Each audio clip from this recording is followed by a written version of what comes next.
What does God prefer? Burnt sacrifices or obedience? Oh, yeah, the second one. Sorry about that. And Samuel says, that's it. God has now rejected you. You will no longer be the king. And he turns to leave, and Saul throws himself at Samuel and grabs hold of his cloak and rips part of his cloak off. And Samuel turns around and says, as you've ripped this piece of cloak off of me, so God's going to take the kingdom away from you. You're done. But how insecure is Saul? Saul begged Samuel, please, whatever you do, please go back with me. Honor me in front of the elders. Make it look good. Don't make me look bad in front of everybody. And Samuel consents and they go back. That's how insecure he was.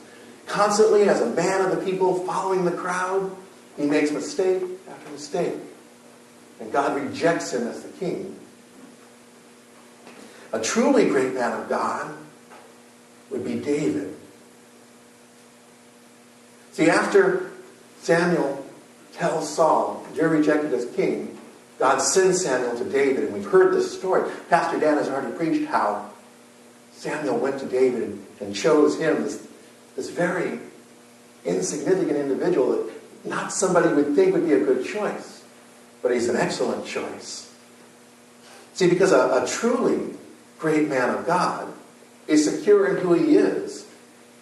He's secure in who he is in God's eyes.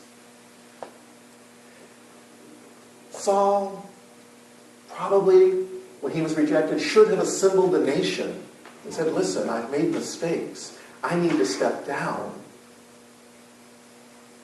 God has rejected me as your king, but he didn't do that. He should have stepped aside, but he didn't do that. Perhaps he may have stayed to act as a mentor or as an advisor. Maybe he could have stayed and said, David, you're the new king. Let me clue you in on a few things. These people want a lot of stuff. Don't listen to them. Listen to God. But he didn't do that. Even though Saul was told that the kingdom was going to be given to somebody else, he stayed. He stayed upon the throne. He didn't step aside. See, you put that into the contrast of David. David's not a man of the people who follows the crowd. He's an individual who follows God. As I said, last week, Pastor Dan was talking about David and Goliath. How David went out there and killed Goliath. What a great difference there is between Saul and David in that situation.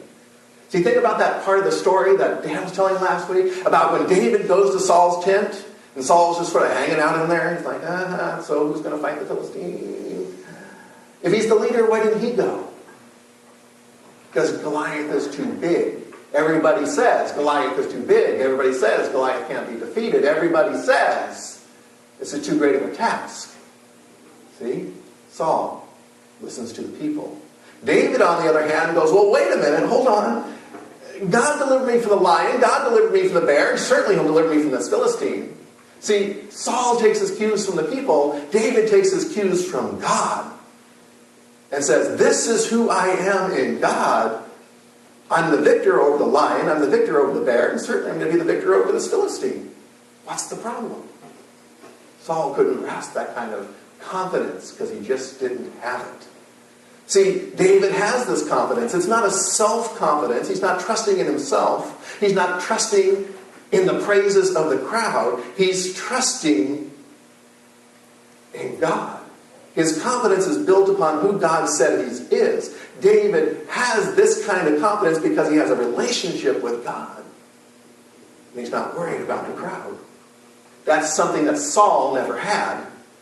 David was secure and confident based upon who he was in God. Saul was insecure because his actions were based upon whatever the crowd told him at the moment. One was a man of the people, one was a man of God. And that makes a huge difference. After the battle of killing Goliath, the army heads home. A little incident happens. I'll describe it to you. You tell me. What's an insecure leader going to do when something like this happens? How is this insecure leader going to react when on their way home, all the women in the village rush out to meet the army and they're singing, Saul has slain his thousands. Saul will be like, yeah, I have. And David has slain his tens of thousands! Yay, David! How do you think an insecure leader is going to react at that moment? It's from that moment on that Saul begins to brood. The Holy Spirit had to be removed from Saul. And God allowed evil spirits to come and to torment him. And I'm sure he sat there and he brooded day after day. This little snot-nosed brat, David, I'm sick